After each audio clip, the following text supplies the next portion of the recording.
Bonjour, soyez les bienvenus à l'occasion de cet événement consacré à la transition écologique dans le Grand Est.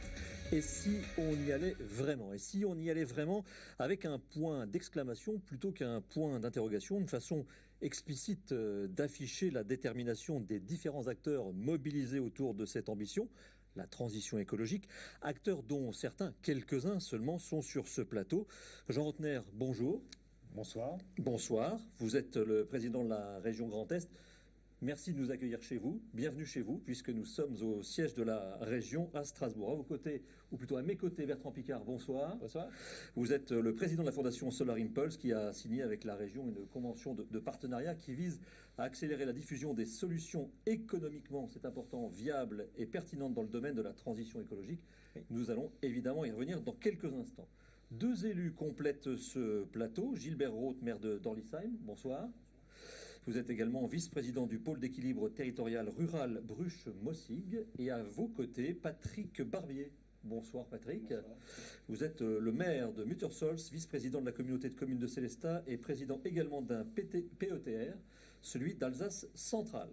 Enfin, en face, deux représentants du monde économique sont à nos côtés. David de Schkiri, bonsoir. Oui, bonsoir. Vous êtes PDG et cofondateur de Green Tech Innovation, GTI. Et puis Anne-Cécile Dejaude, bonsoir. Bonsoir. Responsable marketing de MyFood. Voilà, les présentations étant faites, pourquoi sommes-nous là pendant cette petite heure? Eh bien pour, évoquer, je le disais, le partenariat qui a été signé entre la région Grand Est et la fondation Solar Impulse. Deux, mettre en avant des solutions efficientes dans le domaine de la transition écologique. Et puis, troisième point, et ça n'est pas mon voisin de droite et donc le vôtre à gauche pour ceux qui nous regardent, qui va dire le contraire pour embarquer de nouveaux acteurs dans cette aventure passionnante qu'est la transition écologique. Alors je commence par vous, Jean Rotner, puisque nous sommes chez vous.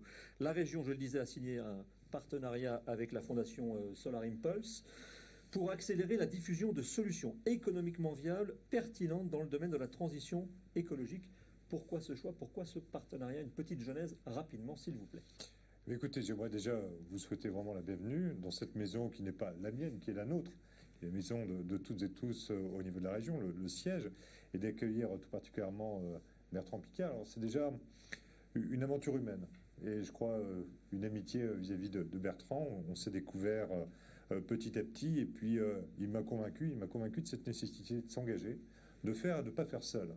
Pas faire tout seul en tant que président de région, de préserver la planète. On a besoin d'acteurs économiques, politiques, de citoyens qui, à un moment donné, embarquent dans ce bus absolument nécessaire, indispensable à la transformation de nos habitudes, à la transformation et de solutions qui aujourd'hui sont en rupture avec ce que l'on connaissait, et surtout d'acteurs politiques au sens noble du terme, qui prennent les bonnes décisions, qui sont en rupture peut-être avec les manières de faire maintenant que l'on connaît en politique comme dans l'économie depuis de trop nombreuses années, et en se disant, allez, on se prend par la main, on mouille le maillot, on est responsable et on va y aller. Puis il y a un savoir-faire, il y a une expertise, il faut valider tout cela. Bien la Fondation Solar Impulse, elle est là pour cela. Je sors d'une réunion avec Bertrand et avec là aussi les partenaires de la Fondation, et je vous assure que c'est assez impressionnant de voir ces grands industriels, ces grandes maisons parfois du luxe, qui sont fédérés par Bertrand, par sa Fondation, et qui s'engagent fortement à aller dans cette direction de la préservation de la planète. C'est souvent des femmes et des hommes d'influence qui sont en capacité de parler aux grands de ce monde, comme l'on dit. Eh bien, nous, on a décidé ici de parler aux grands de ce monde à travers Bertrand, et de parler surtout aux citoyens à travers nos actions quotidiennes. On choisit la démocratie de l'action, pas la démocratie de la parole. C'est pour ça qu'on est rassemblés ce soir, pour que, justement, elle soit partagée. Elle ne m'appartient pas, elle appartient à chacun. Bertrand Piccard, la fondation Solar Impulse que vous présidez, donc, a pour ambition de labelliser 1000 solutions à travers le monde, propres, opérationnelles, commercialisables et surtout, c'est important, rentables pour protéger l'environnement. Où en sommes-nous, puisque ça progresse chaque jour? Au début de la préparation de cette table ronde, nous étions autour de 800. Où en sommes-nous aujourd'hui? Alors nous en sommes déjà aujourd'hui à 876. 876 solutions. On arrive très très près des 1000. Et ce que j'aimerais dire, c'est que je suis d'autant plus d'accord avec Jean Rotner dans tout ce qu'il a dit, que nous sommes exactement aux 5 ans des accords de Paris. Et le bilan des accords de Paris, c'est quoi? C'est que les consensus internationaux n'ont pas abouti à grand-chose. On recherche au niveau international une unanimité de pays et les désaccords sont trop importants pour qu'on arrive à un résultat. Et cette frustration face à l'échec des accords internationaux a poussé des acteurs régionaux et des entreprises à prendre le taureau par les cornes et à avancer en prenant eux-mêmes la responsabilité et l'initiative. Ce qui fait que quand on voit au niveau de la région Grand Est ce qu'il peut se passer, ce qu'il se passe, qu'on soit ici avec des élus et avec des entrepreneurs qui ont lancé des produits de start-up, eh bien, ça montre vraiment qu'à l'échelle régionale, on va avancer beaucoup, beaucoup plus vite. Il y a une action directe sur le terrain. Jean Rotner va sur le terrain. C'est clair que les négociateurs à la COP, ils ne vont pas sur le terrain. Ils ne se rendent pas compte que les solutions sont rentables. Ils ne se rendent pas compte qu'il y a des énergies renouvelables aujourd'hui qui sont moins chères pour produire de l'électricité sur la moitié de la surface du globe que le charbon, le pétrole, le gaz et le nucléaire.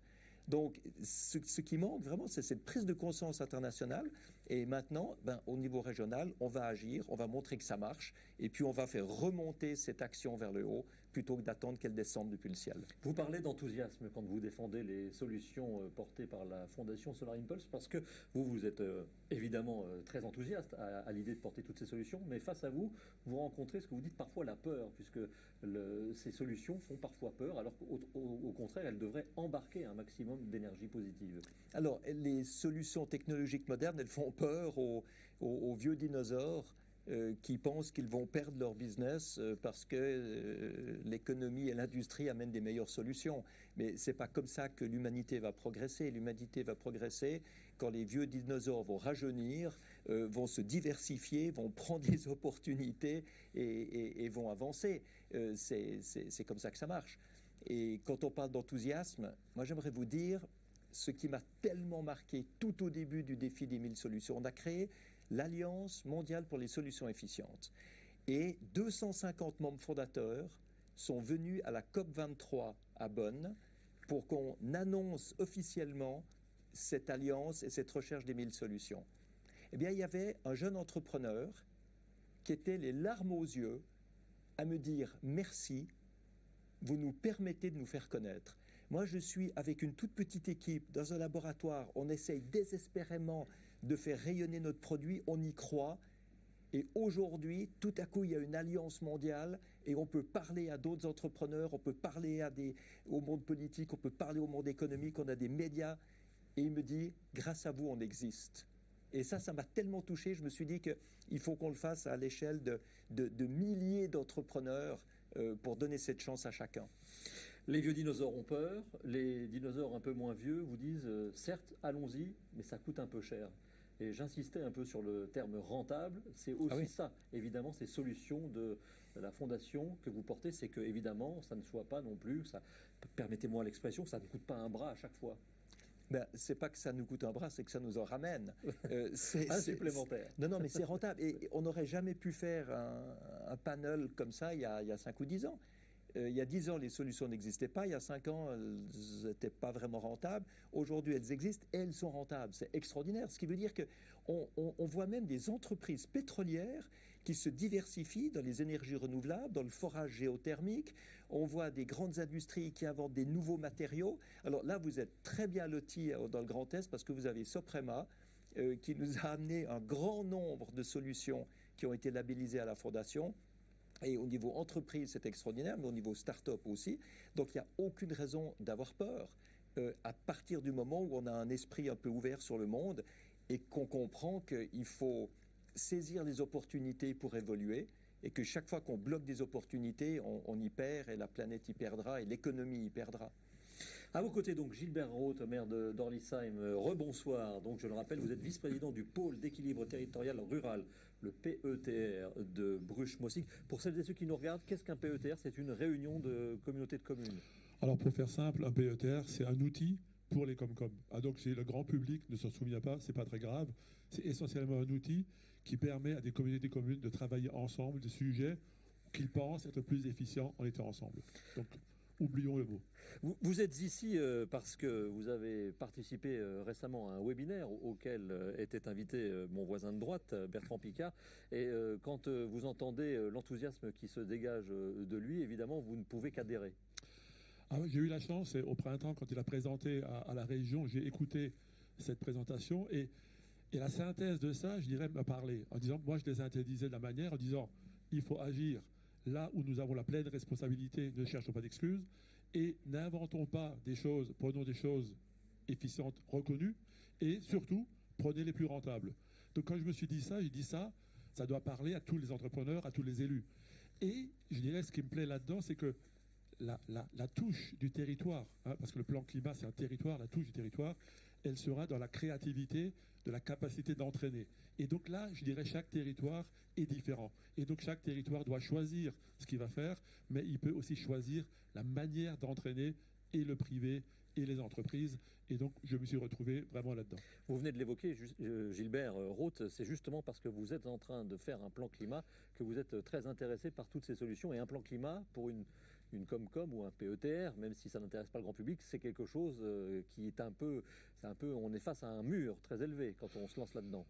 On peut dire qu'on est face à un mur, mais on peut aussi dire qu'un plan climat, c'est peut-être un moyen de fédérer du monde. Je pense que le plan climat, si on n'arrive pas à fédérer du monde, c'est qu'on se trompe.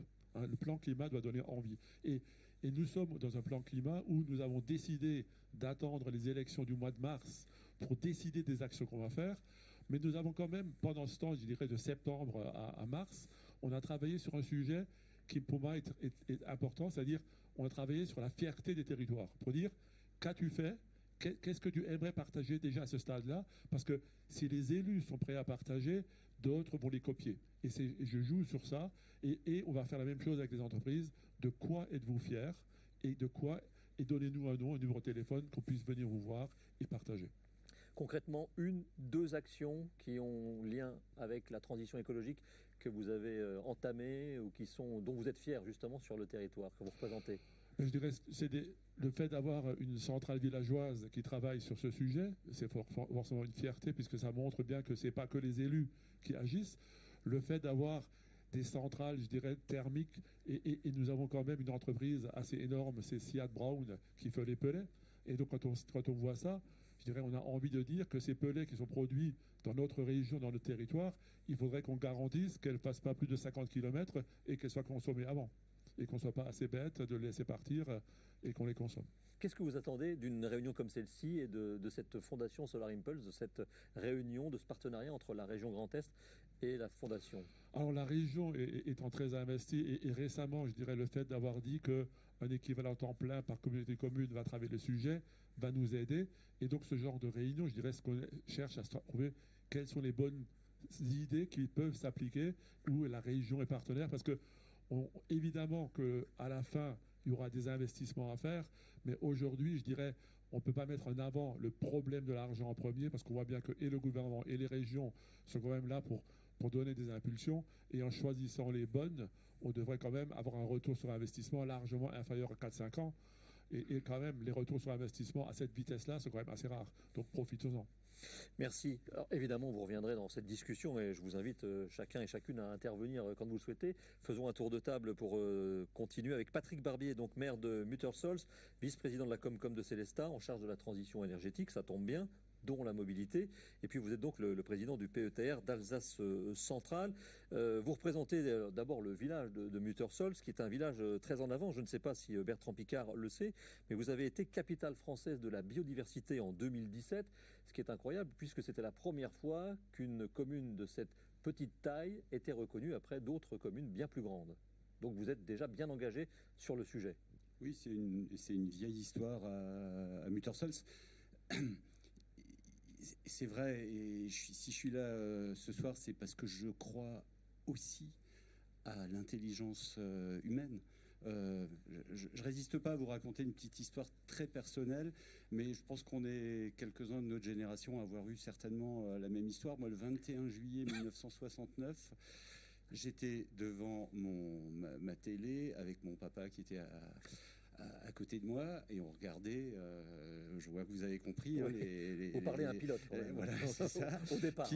Et mon papa qui était ingénieur agronome, donc a priori quand même quelqu'un qui avait une vision des choses, me dit: tu verras Patrick, quand tu seras grand, j'avais 11 ans, tu passeras tes week-ends sur la Lune, quoi.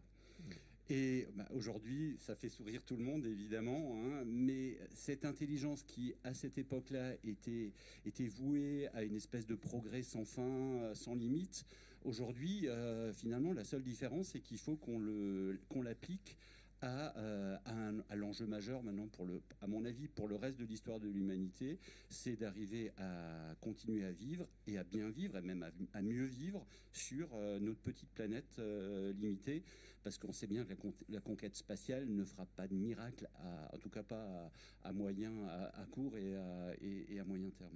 Voilà, donc Muttersholtz, oui, on est un village, hein, déjà, 2000 habitants, tout à fait modeste, mais la particularité, c'est qu'on a eu la première maison de la nature en France dès les années 70. On fête bientôt les 50 ans d'une maison de la nature. Donc une maison de la nature, c'est un centre d'éducation. Hein. Mandela dit que la seule façon, c'est pour changer le monde, c'est l'éducation. Je crois que nous, on le démontre. Hein. Il y a eu 2 générations de jeunes Muttersholtzois, et puis plus largement autour de nous, qui ont été très sensibilisés à tous ces sujets, notamment au sujet de la transition énergétique, et qui aujourd'hui sont engagés. J'ai des concitoyens qui, quand je propose des choses, qui proposent eux-mêmes aussi des choses, on se sent soutenu, etc. Alors, évidemment, ça résout pas tout, parce que après, les solutions, elles sont jamais simples. Hein. Alors, citer un exemple qui nous relie à la région, c'est on a une vieille centrale hydroélectrique sur l'île. L'île, c'est la rivière que gère la région, qui est à l'abandon depuis 1964. En fait, 1964, c'est quand EDF a construit les centrales sur le Rhin.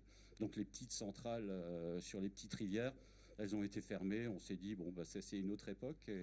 Et donc, 30 ans, 40 ans plus tard, on se dit, on pourrait le remettre en service. Et c'est sûr que là, c'est bien d'avoir l'idée, mais de là à la mettre en œuvre, on a mis 7-8 ans à la mettre en œuvre, parce que les solutions techniques sont pas simples. Hein. Je rentre pas dans les détails. Je vous invite à venir visiter. Là, depuis 1 an, on a trois turbines qui fonctionnent au-delà de toute espérance. Et c'est bien parce qu'effectivement, on a été soutenu par une ingénierie. La région nous a soutenus. La région est même maintenant associée sur cette centrale, et on a eu des ingénieurs qui nous ont aidés à trouver les bonnes solutions qui sont pas facilement reproductibles, hein, d'un endroit à un autre. Hein. J'ai adoré l'expression la fierté des territoires. Effectivement, les territoires se ressemblent pas forcément. Il y a des solutions différenciées à mettre en œuvre dans chaque endroit.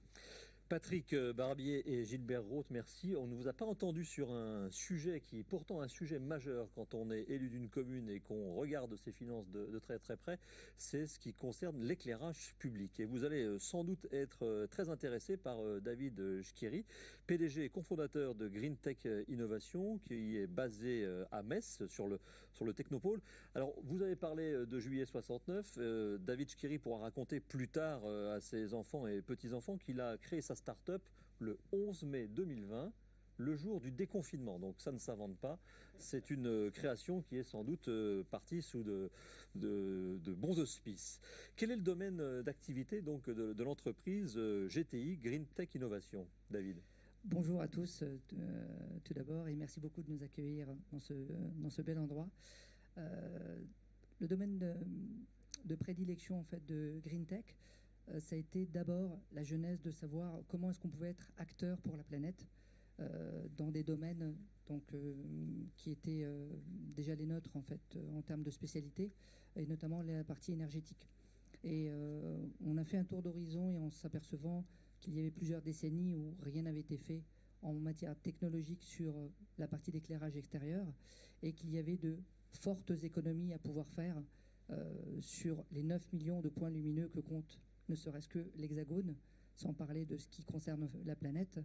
Et de là, en fait, notre réflexion a commencé à faire un tour d'horizon et à se dire qu'est-ce qui existe déjà, comment est-ce qu'on peut apporter notre pierre à l'édifice de notre côté et en étant communicatif et, si je puis dire, excusez-moi l'expression, en étant viral, mais dans le bon sens du terme cette fois-ci, par rapport au niveau du territoire, et en tout cas qui nous épaule aujourd'hui pour donc nous aider sur la partie recherche et développement.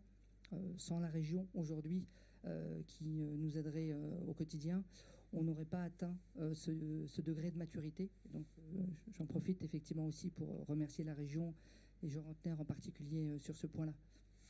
9 millions de points lumineux en France, 70% de ces points lumineux sont obsolètes. Un peu plus même, effectivement, ce que nous dit l'Agence française de l'éclairage, et qui consomme 8 à 10 fois plus que les éclairages à LED. Pour ça, les deux maires et représentants d'élus, enfin de communes, le savent, puisque certains, ils ne l'ont pas dit, mais ils ont carrément coupé, comme beaucoup de communes, entre 23h et 5h du matin, ils ont coupé l'éclairage pour faire évidemment des économies. Mais là où... Je viens d'apprendre un truc, on avait une agence française de l'éclairage. Oui. Ah bah voilà. Cette agence a laissé 80% des points lumineux obsolètes. Ça, c'est le point de vue de l'extérieur. Il y a aujourd'hui, en fait, un formidable challenge de réduction de la consommation électrique, ne serait-ce que sur ce point-là, sans parler d'autres points. Mais pour nous, on s'est dit, il y a un défi à aller chercher. Encore une fois, notre point d'orgue, et c'était complètement, il y avait un vrai matching avec les idées et surtout la vocation de Solar Impulse, c'est qu'on s'est dit, si on veut pouvoir être écouté, il faut absolument que nos solutions soient efficaces et surtout rentables. Sans cela, le fait de pouvoir penser à la planète, ça ne suffira pas, en tout cas pour convaincre. Ça me fait penser à tous mes atterrissages de nuit. On avait 16 projecteurs LED sur le bord d'attaque. À l'atterrissage, on voyait comme en plein jour. Et l'entier de ça consommait à peu près l'équivalent d'une ampoule de table de chevet. Les 16 ensemble. Ouais, des projecteurs LED. Alors, évidemment, Green Tech Innovation est labellisé par la fondation Solar Impulse. Vous, Oui. votre solution, c'est de dire à tous ces élus, transformons vos mâts d'éclairage avec des lampes à iodure de sodium. Je ne suis pas un technicien, mais je vais essayer de faire comme si. Transformons-les en lampes LED. Ça va... Vous économisez beaucoup d'énergie, mais vous allez plus loin en fait, parce que ça, c'est pas de la valeur ajoutée. On change une ampoule pour une autre. Vous allez beaucoup plus loin. On a une chance formidable, c'est que comme il n'y a pas eu beaucoup de technologie justement dans ce domaine, on ne part pas avec une feuille blanche. On part déjà avec un minimum. Alors que, comme vous l'avez dit justement, si on change des lampes à iodure de sodium ou à mercure avec de la LED, on a déjà 70% d'économie d'énergie. Donc on ne part pas d'une feuille blanche. C'est un réel avantage pour nous. Notre valeur ajoutée commence à ce niveau-là. Voilà. Et c'est là où justement le défi, c'est d'aller jusqu'au 100%, c'est-à-dire avec une autonomie complète, voire justement à dépasser ces 100%. Et comment ferons-nous ? Tout simplement en réinjectant les surplus énergétiques qui est produit par le luminaire donc solaire directement sur l'infrastructure existante. Ça, c'est une première valeur ajoutée. Oui.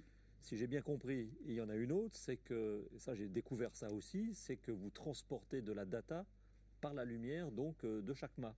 Alors effectivement, l'idée pour nous, effectivement, c'est que ce luminaire, qui est un objet urbain, puisse être polyvalent.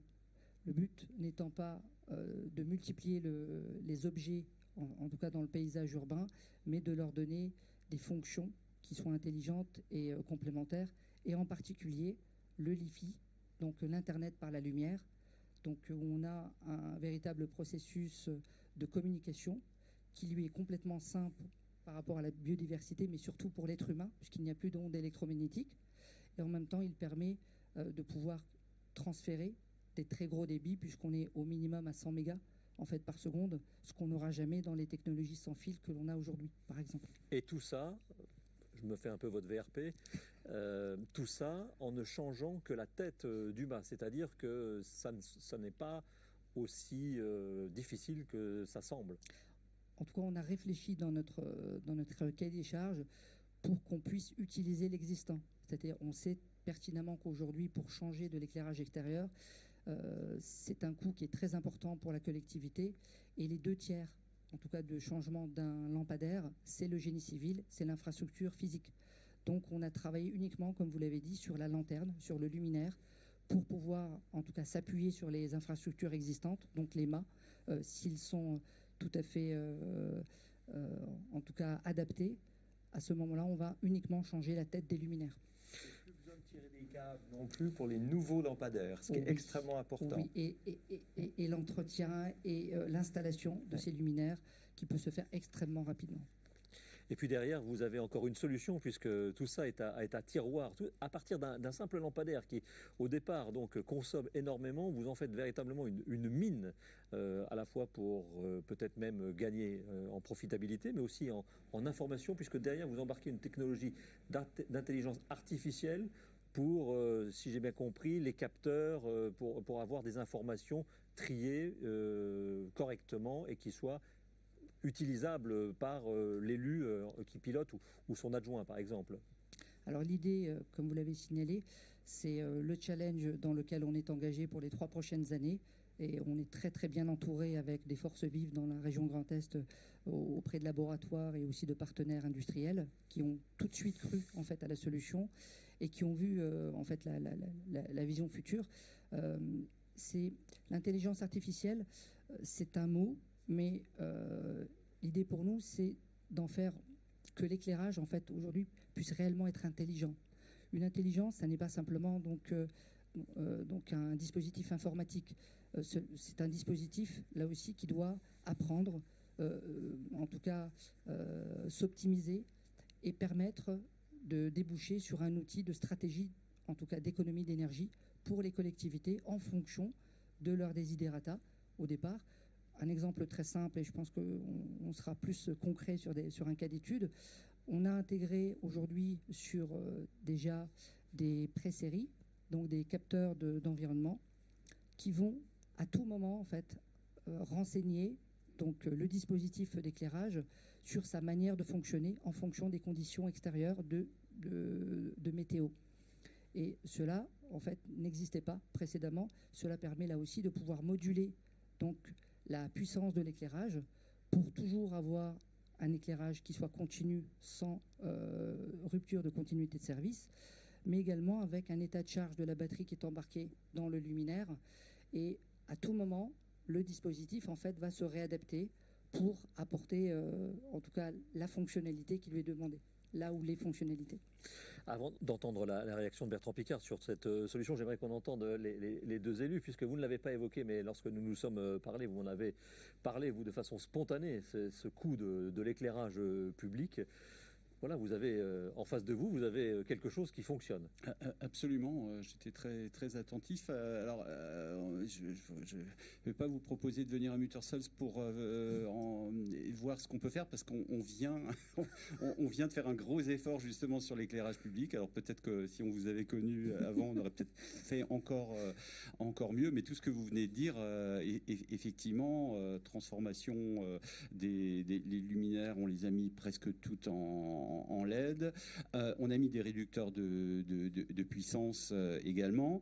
Et on s'inscrit aussi dans la notion de Smart City. Et oui. Donc, on a équipé toutes nos armoires électriques de capteurs.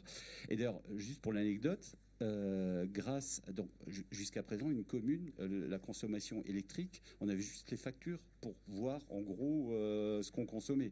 Et les factures, c'est très aléatoire, c'est pas des bons indicateurs et c'est des pas de temps de 6 mois, donc on peut pas faire. Là, grâce aux capteurs maintenant qui sont tous rapatriés avec des solutions informatiques vers l'ordinateur de mon chef des services techniques, on sait à un pas de temps de 2 heures exactement ce qu'on se consomme à tout moment. Et on a déjà remarqué qu'il y avait toute une rue sur laquelle les réducteurs de puissance avaient été mal réglés, mais on pouvait pas le constater parce que visuellement ça réduit la puissance, mais ça se voit pas vraiment, hein, ça éclaire toujours pas mal. Et donc grâce à ça, là, on a pu rectifier le tir et faire. Ce qui est important aussi dans tout ce qu'on dit, c'est pour nous dans les communes. quand on parle de rentabilité, les communes, on ne connaît pas tellement le mot rentabilité. Le retour sur investissement, dans une commune, il est social. Quand on fait un rond-point, quand on fait un trottoir, il y a un retour sur investissement social. D'accord, on rend service à nos concitoyens, mais c'est pas financier, quoi. Là, sur tout ce genre de solutions, il y a clairement, on peut calculer un retour sur investissement. Oui. Hein. On modernise notre éclairage public, on consomme nettement moins d'électricité, donc forcément, il y a une réduction. Chez moi, ma commune, on a réduit la facture d'électricité pour l'éclairage public de plus de moitié. Donc il y a un vrai retour sur investissement. Donc j'ai pas de difficulté à convaincre mes conseillers. Ceux qui ne sont pas aussi écolos que moi, bah, je leur mets les arguments économiques et puis ils ont dit bah ouais, t'as raison, ça vaut le coup. Voilà. Gilbert Roth, alors vous n'avez pas encore changé d'éclairage, mais vous le coupez entre 23h30 et 5h du matin. Exactement. Donc nous, on coupe depuis le 4 mai, hein, pas le 11, mais depuis le 4 mai. Dans cette période de confinement, je me disais, c'est le moment où on peut communiquer avec nos personnes du village, nos concitoyens. Et nous avons décidé donc de couper à 23h30 jusqu'à 5h du matin. Et c'est vrai que ça marche. Et c'est vrai aussi que beaucoup sont contents, hein, parce que c'est vrai que la relation avec la nature, finalement, c'est un peu différent. Hein, je dirais le fait de voir du noir, de revoir des étoiles, ça change quand même beaucoup de choses et ça nous rend souvent un peu plus humbles. Mais nous travaillons aussi sur le fait de dire on va remplacer tout le système par des LED parce que nous avons au niveau du pays, on avait travaillé avec TEPCV et donc beaucoup de communes chez nous ont passé au LED. Et on sera à l'écoute pour voir comment on peut aller plus loin parce que je pense qu'effectivement la solution elle est de ne pas s'arrêter là, quoi, de chercher à aller plus loin. Il y a quelque chose d'extrêmement intéressant, c'est on profite de la crise actuelle pour être en rupture et proposer quelque chose de différent. Et c'est accepté. Oui. Ça, il faut le retenir. La crise, c'est aussi un accélérateur et un créateur de rupture. Et dans ce que tu dis, Patrick, ce qui est très fort, c'est que le rond-point, c'est une justification. Aujourd'hui, il y a une pression sociale qui vient sur la nécessité aussi pour les élus que nous sommes d'apporter des solutions en termes effectivement de préservation de la planète, des solutions qui sont peut-être moins visibles, mais qui, dans un bilan total, peuvent se justifier devant une population. Et là, on sent qu'il y a vraiment aujourd'hui des attentes de nos concitoyens. Et je crois que c'est normal. On doit aussi, dorénavant, des comptes à la planète, certes, mais des comptes à nos concitoyens sur la planète. Ça, c'est indéniable. Ce que je trouve extraordinaire dans ce débat, mais ce que je trouve fantastique dans ce débat, on parle de réduire de 50% la consommation énergétique d'une commune. On parle de lampadaires qui sont 75% plus efficients que le reste. Mais ça montre à quel point, jusqu'à maintenant, notre monde a vécu dans une culture du gaspillage, de l'irrespect pour les ressources naturelles. C'est affolant. Et ce que les gens qui nous écoutent devraient vraiment comprendre, c'est que c'est comme ça partout. C'est comme ça dans tous les domaines de la consommation énergétique, dans la production, le transport et la consommation de nourriture, dans l'extraction et l'utilisation de matières premières. Les déchets aussi. Et dans les déchets. Mais là, c'est 95% des déchets qui sont gaspillés parce qu'on ne voit pas que c'est une ressource pour faire de l'énergie, pour faire une deuxième vie, pour faire du recyclage, etc. Et c'est cette prise de conscience-là qui, tout à coup, nous réveille et nous dit on peut faire tellement de choses. Et c'est ça qui est enthousiasmant. Parce que qui que ce soit avec qui vous parlez, il y a un argument qui soit écologique, financier, industriel, création d'emplois, etc. Donc c'est magnifique, on a tout en main. Je voudrais quand même qu'on passe la main, si vous voulez bien, messieurs, parce qu'on est un peu là entre coqs et tout, et nous n'avons pas encore entendu Anne-Cécile de Yaude. Bonsoir Anne-Cécile, responsable marketing MyFood, aussi labellisée par la fondation Solar Impulse. Alors on change complètement de domaine puisque nous sommes dans l'objectif de rendre les uns et les autres, qui que ce soit, même avec deux mains gauches ou presque, autosuffisants pour produire ses fruits et ses légumes. C'est ça, tout à fait, tout à fait.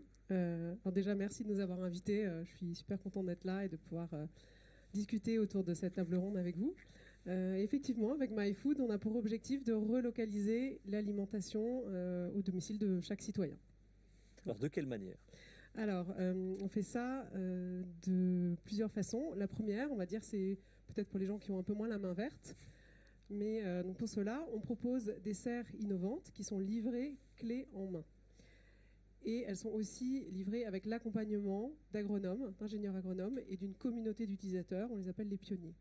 Et donc eux partagent ensemble toutes leurs connaissances, leurs réussites, leurs questions. Donc ça, c'est pour faire très bref sur la partie de cette solution. Et aussi, on veut s'adresser à tout le monde, à chaque citoyen. Et donc, on permet aussi à ceux qui sont un peu plus débrouillards ou qui ont plus la main verte de s'y mettre, parce que toute notre connaissance est partagée en ligne sur Internet. Parce qu'on a vraiment une volonté d'avoir un impact à grande échelle et que tout le monde puisse avoir accès au manger sain et au manger local.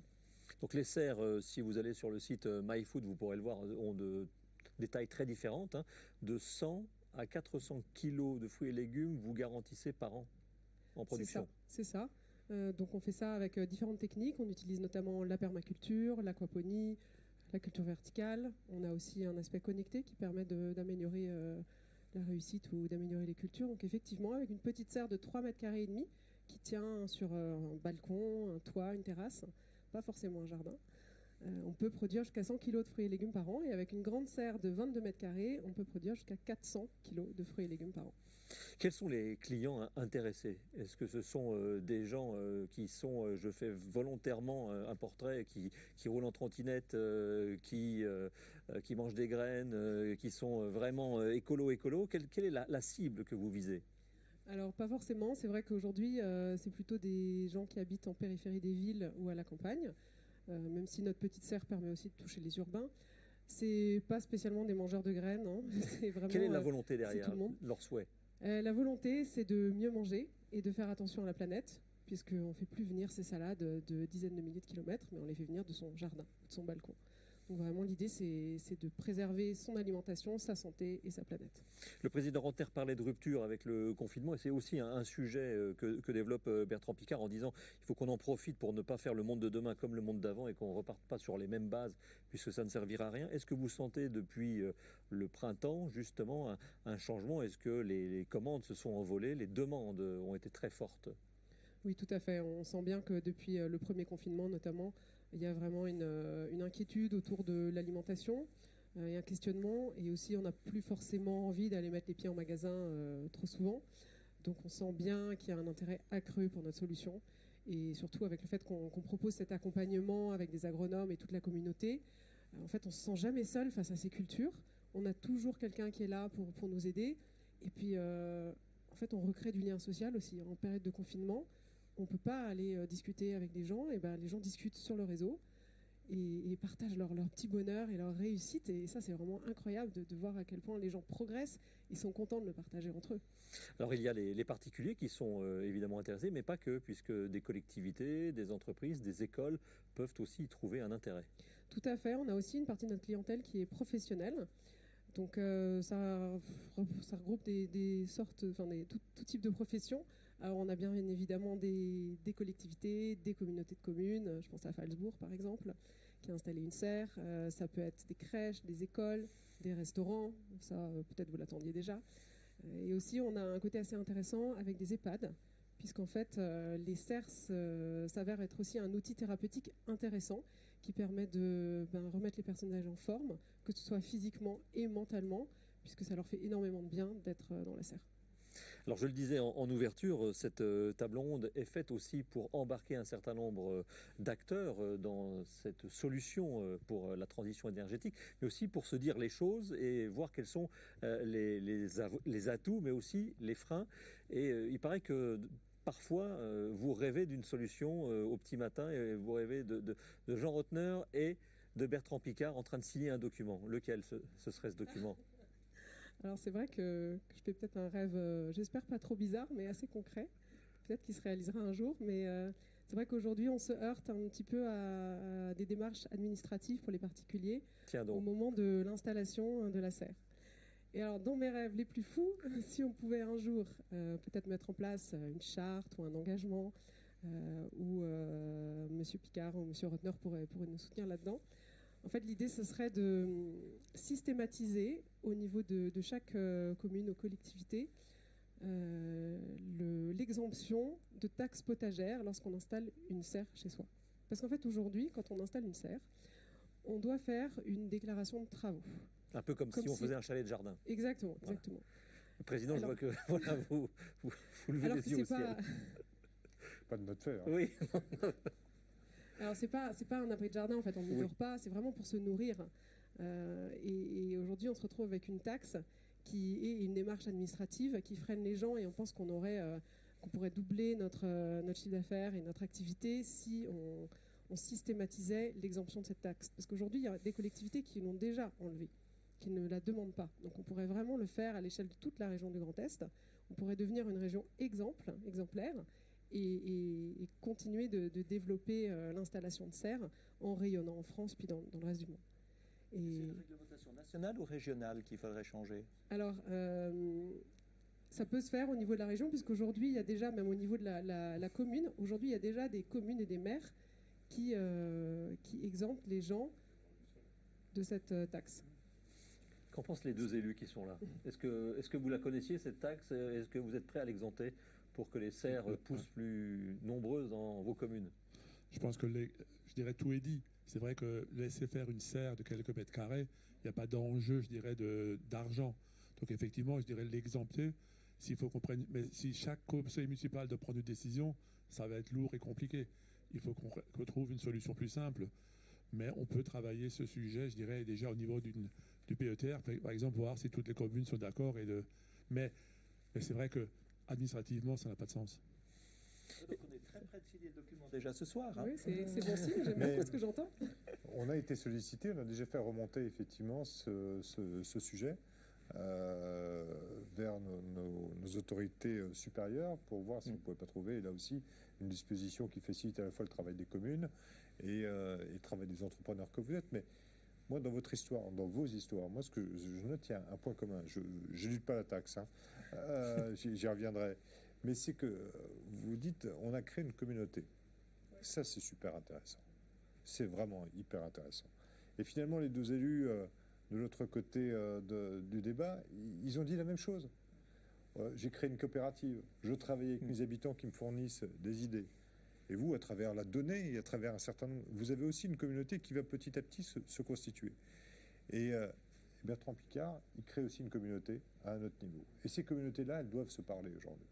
Et je crois que le sujet de la préservation du climat et de la planète, ça permet justement de recréer ce dialogue de mondes qui, de temps en temps, sont trop parallèles et ne communiquent plus les uns avec les autres, et qui, par rapport à ce genre de choses, la norme, le permis, la difficulté doit, cher Bertrand, et ça, tu peux glisser de temps en temps quelques mots à certains que tu fréquentes à d'autres moments, en disant, si on veut faire progresser aujourd'hui la préservation de la planète, il faut qu'on arrive à s'astreindre d'un certain nombre de normes qui le gênent, et peut-être d'introduire un cadre beaucoup plus large qui permette justement à ces entrepreneurs, aux collectivités que nous représentons, à un moment donné de s'exprimer et d'œuvrer beaucoup plus rapidement. Ça a été tes propos de départ. Oui. Ça a été de dire Exactement. au-dessus, c'est trop compliqué, c'est les accords internationaux qui font que ça ne descend pas, mais si nous voulons agir encore plus profondément, plus agilement pour préserver la planète, il faut que le cadre soit là, personne ne le conteste, mais il faut laisser un peu de souplesse, et un peu d'agilité, et un peu de plaisir à inventer.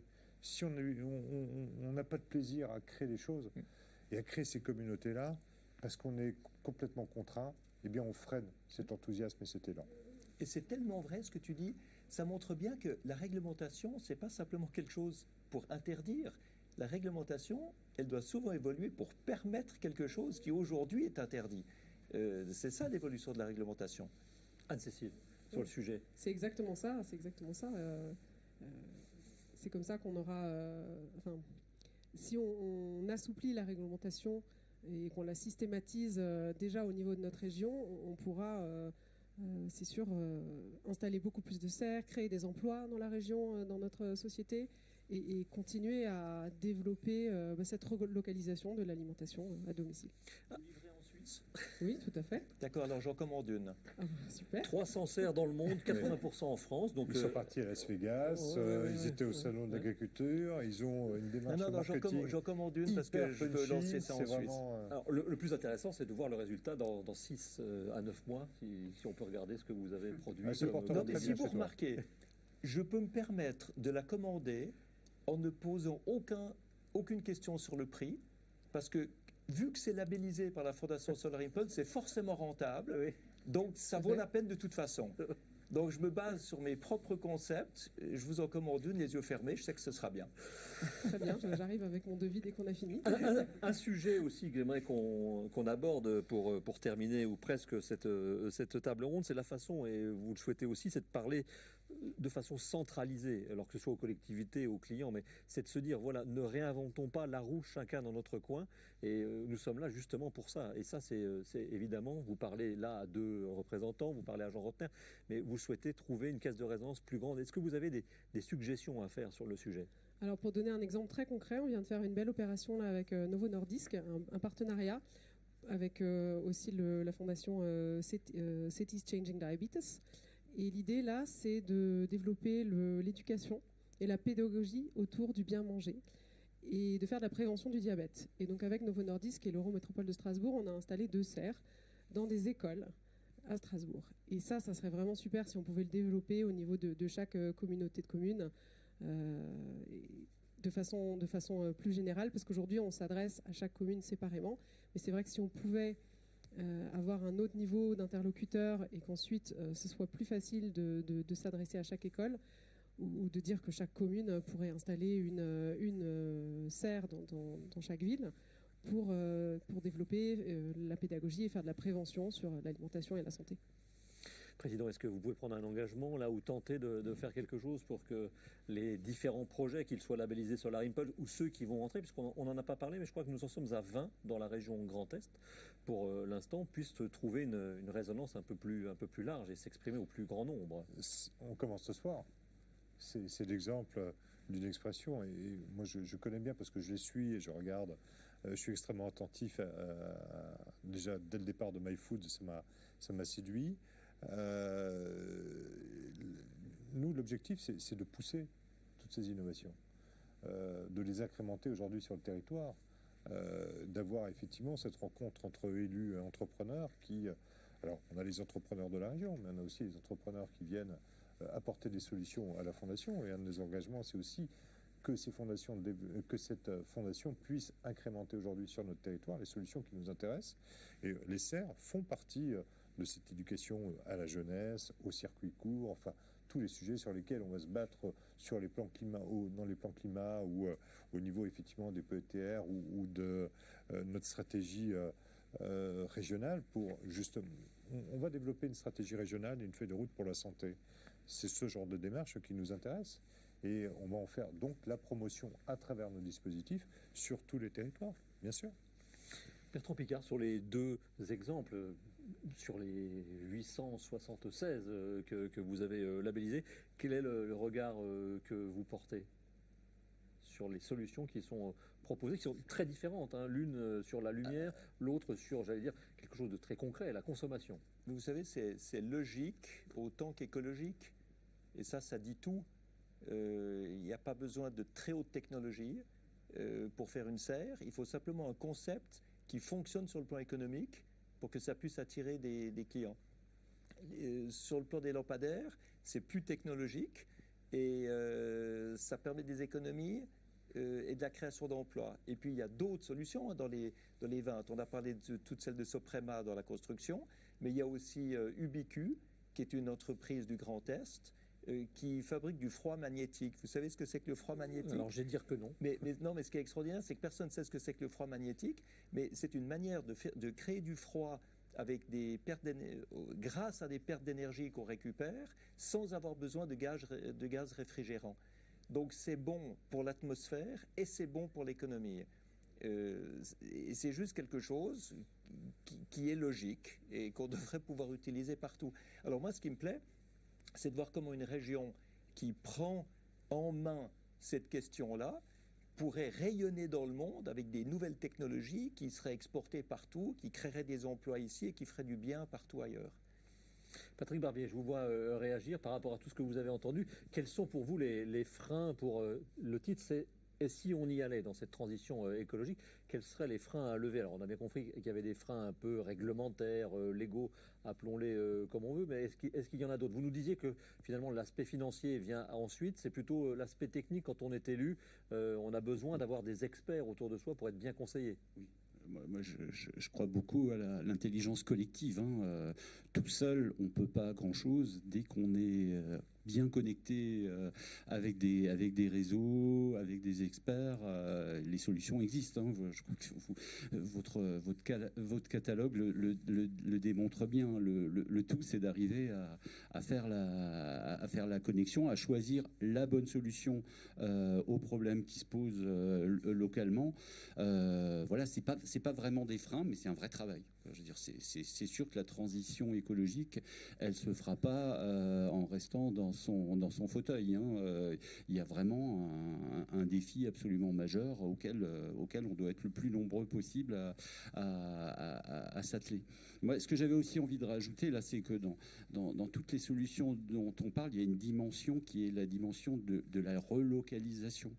Mon exemple de tout à l'heure montre qu'il y a une génération où l'intelligence technique a surtout été employée dans des gros projets, le projet de la conquête spatiale, mais aussi au niveau de l'énergie, c'était des grosses centrales, hein, qu'elles soient au charbon, au nucléaire ou d'autres énergies, c'était des grosses centrales et on concentrait et ensuite on distribuait à des distances très longues.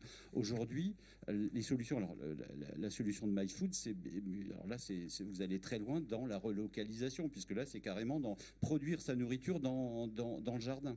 Mais il y a toute l'idée que aujourd'hui, on sait bien que l'agriculture produit à un endroit et ces produits, ils peuvent aller dans le monde entier. Alors, je suis pas en train de dire qu'il faut manger que local. Hein. On aime bien manger tous des oranges aussi, mais ceci dit, autant essayer de consommer ce qu'on produit localement. Il y a un outil là qu'on utilise nous sur notre PETR, c'est le plan alimentaire territorial. C'est le ministère de l'Agriculture à Mulhouse. Vous avez un plan alimentaire territorial. Vous avez été parmi les premiers à faire ça. Avec l'idée simple, c'est de recréer du lien entre les producteurs et les consommateurs d'un même territoire et d'essayer de faire le plus de connexions possible. Là, encore une fois, économie, écologie. Au passage, les deux mots, il y a juste 2 lettres de différence. En fait, c'est la même chose. Hein. Pour moi, l'économie, c'est le court terme.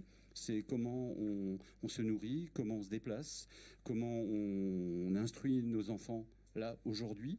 Et l'écologie, c'est la même chose, mais en tenant compte du long terme. Et nous, les élus, mais les entreprises aussi, il faut qu'on tienne des deux bouts. Hein. On ne peut pas dire on fait que de l'écologie, on s'occupe que du long terme. Hein. Nos concitoyens, ils ont des demandes à court terme, mais aujourd'hui, on sait qu'on ne peut plus faire l'abstraction des perspectives de long terme. Et pour tester les solutions, les innovations, Gilbert Roth, vous allez vous employer une expression, c'est une notion de pilote qui va plaire évidemment à Bertrand Piccard, c'est-à-dire qu'on se met tous ensemble, on voit si ça marche, et puis si ça marche, eh bien on démultiplie la solution. C'est ça. Enfin, on ne se met pas tous ensemble, c'est-à-dire on met Un 2-3 communes Voilà. ensemble sur un même sujet. Je pense que le fait d'être à 2-3 communes, le produit qui sortira sera plus juste et il sera territorialisé puisqu'il sera mis en place dans le territoire. Et quand les autres élus verront que ces 3 communes, ça a marché, mais ils pourront copier plus facilement et on ira plus vite. Donc j'espère que dans les 3 ans qui viennent, on arrivera à créer quelques pilotes sur quelques sujets différents pour qu'après les autres copient et on aura gagné parce qu'on ira vraiment plus vite sans que chacun doive investir beaucoup d'énergie sur chaque sujet. David Chikri, c'est ce que vous faites un petit peu au Val d'Alzette, puisque votre solution, vous la testez en conditions, on va dire, normales de réalité, et puis ensuite, eh bien, votre ambition, c'est de passer sur une dimension plus grande. Oui, je pense que c'est extrêmement important la notion de pilote pour la réplicabilité des solutions. Encore une fois, pour rassurer, on est sur des investissements parfois qui peuvent être lourds et autant commencer par des pilotes où on peut ajuster les solutions pour que la duplication, en fait, ce rythme-là soit beaucoup plus rapide. Et c'est ce qu'on est en train de faire, voilà, proche des frontières, donc à la CCP-HVA, qui était labellisé territoire d'industrie et où c'est un terreau en fait d'expérimentation qui est formidable, en tout cas pour nous, start-up. Bertrand Piccard, Jean Rotner, nous sommes presque arrivés au terme de cette table ronde. Un mot de conclusion pour dire que les talents sont présents, les innovations sont là. Maintenant, il faut aller encore plus loin. Oui, vous savez pourquoi je n'ai pas réagi au fait qu'il y avait des bouteilles d'eau en plastique à usage unique ? C'est parce qu'il y a une solution dans le Grand Est pour pouvoir transformer ces bouteilles en petits granulés de PET pour pouvoir le recycler. Par conséquent, on entre dans une économie circulaire. Donc elles sont tolérées. Et c'est de nouveau toléré. C'est de nouveau Et en totalement plus, acceptable. c'est de l'eau, c'est de la production locale. Oui, l'intérieur, mais pas forcément l'extérieur. Non, mais maintenant, ça devient quelque chose qui est tout à fait acceptable parce que ça rentre dans un système d'économie circulaire. Et la bouteille en plastique a été inventée par Solvay il y a une soixantaine d'années et c'était un grand progrès écologique parce que c'était moins lourd à transporter et ça prenait moins d'énergie à fabriquer. Et c'est devenu un des pires ennemis de l'humanité en remplissant les océans, les estomacs des poissons et le nôtre par voie de conséquence. Et maintenant, on revient à quelque chose de beaucoup plus logique, de pouvoir réutiliser le PET pour des tas de choses différentes. Donc on voit que l'intelligence humaine est vraiment nécessaire aujourd'hui. Je pense qu'on a vécu de manière excessivement bête et paresseuse et laxiste et peu créatrice et peu innovante pendant des années. Et maintenant, il faut remettre en marche cette extraordinaire inventivité humaine. Et si on le fait, ça va être passionnant. On va vivre un 21e siècle merveilleux qui va nous éviter la catastrophe vers laquelle on s'achemine en continuant à faire les vieux gestes, les vieux comportements du passé. Et puis pour terminer, donc profitons de ce moment sur la chaîne du Grand Est et donc les 4 chaînes du réseau des télévisions du Grand Est pour dire que voilà, les solutions existent. Il y en a 876. Alors aujourd'hui, nous mettons en avant des solutions du Grand Est, mais avant de partir comme ça à l'aventure, regardons ce qu'il existe déjà aussi par l'intermédiaire des solutions labellisées par la Fondation Solar Impulse. Exactement, et je crois, Jean m'a dit ça tout à l'heure, il y en a 418 ou 478 418, je crois. 418 qui ont été sélectionnés par le Grand Est dans le portfolio des solutions que la Fondation a trouvées dans le reste du monde. Et là-dedans, il y aura une sélection qui va être faite pour être testée directement au niveau des territoires. Donc en fait, ce qu'on fait aujourd'hui, avec des élus, des médias et des promoteurs de solutions, des fabricants de solutions, c'est ce qu'il faut arriver à faire partout. Moi, j'adore ce setting, là, cette organisation, parce que vous imaginez, on commence à l'échelle régionale, on montre que c'est possible, et ça doit être possible ensuite de faire la même chose avec des grandes entreprises, des chefs d'État, des médias internationaux. C'est exactement le même concept. Il faut juste trouver des gens qui ont envie de se remettre en question et d'évoluer. Merci. Jean Rotner, puisqu'on parle d'embarquer avec un pilote en plus de renom, comment faire pour qu'on en embarque encore plus ? Nous, c'est très clair. Dans une semaine, l'Assemblée plénière de la région va se fixer ses objectifs très précis en matière d'énergie renouvelable, en matière de biodiversité, y compris par exemple en matière de santé aussi, une nouvelle feuille de route en matière de santé. Pourquoi ? Parce qu'on considère que la préservation de la planète et la santé, il y a des liens très forts. La qualité de l'eau, la qualité de l'air, c'est de la santé. La manière dont on vit, dont on aménage le territoire, dont on gère la lumière, c'est aussi de la qualité de vie, c'est aussi effectivement ce cadre de vie qu'il faut absolument aménager et qui donne envie finalement, non pas de nos territoires, mais de nos terroirs. Le terroir, c'est quand on ouvre les volets le matin, on a là où on vit, là où on travaille, là où on cultive dorénavant. Et donc, c'est de notre responsabilité aujourd'hui de l'organiser, de donner un cadre, une impulsion, et qu'après, moi je pars du citoyen, même pas des collectivités. Je crois qu'il y a une responsabilité citoyenne qui doit être impulsée. Les collectivités doivent l'encourager. Et derrière, il y a des fondations qui sont à nos côtés, les experts, ceux qui nous gouvernent, qui doivent fixer un cadre. À nous aujourd'hui de l'animer, d'être responsables. Bertrand parlait de cette petite bouteille en plastique. Tout le monde fixe aujourd'hui sur les océans, sur la quantité de plastique qu'on retrouve à l'intérieur de l'estomac des poissons, des tortues. Mais le plastique, il est dans nos rivières. Avant d'arriver dans la mer, notre responsabilité, elle débute là, sur le territoire, par rapport au plastique, par rapport à son traitement, par rapport à la responsabilité de l'enfant que l'on doit former entre ce qu'il va cultiver dans la serre et sa responsabilité de jeter à un moment donné, enfant ou adulte d'ailleurs, eh bien une bouteille comme cela dans une rivière. Donc je pense que le cadre, il est collectif. Et toutes les initiatives doivent venir petit à petit s'implémenter les unes dans les autres pour donner à un moment donné une responsabilité à la fois collective et individuelle. C'est pour ça que ces feuilles de route, elles sont importantes, elles vont s'inscrire fortement comme étant un peu une ligne directrice, et là-dedans, il va falloir l'habiter, il va falloir l'animer, il va falloir créer des communautés. Et moi, je crois à cet élément les anglo-saxons et principalement les Canadiens parlent souvent de politique communautaire. Ça n'a pas la même tonalité que chez nous. La communauté, c'est celle qui agit ensemble, celle qui travaille ensemble. Et je crois que pour préserver la planète, on a cette obligation de travailler ensemble, communauté par communauté, communauté d'intérêt, communauté économique, communauté écologique, communauté scientifique, et communauté aussi de ceux qui nous gouvernent et de ceux qui sont en responsabilité comme nous. On a tous aujourd'hui, à travers notre présence, eu la responsabilité ce soir bien, de faire un petit pas de plus, d'expliquer, de comprendre, de séduire aussi. Parce que dehors, bien, cette pression sociale, il faut l'accompagner, il faut l'encourager. Et je crois que, en tout cas, moi, j'aimerais vraiment vous remercier pour votre présence qui était extrêmement riche et forte, pour remercier encore une fois Bertrand, là aussi, de son encouragement permanent et de son attention particulière, parce que il est souvent dans le Grand Est, il est souvent très présent, il y vole, et c'est toujours un plaisir de le revoir, et je crois que c'est partagé aussi de sa part.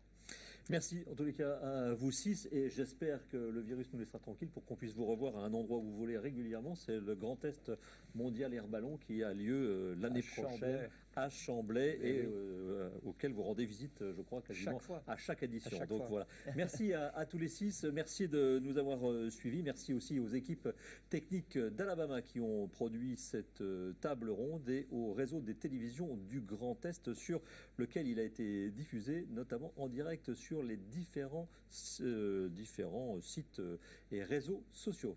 À bientôt.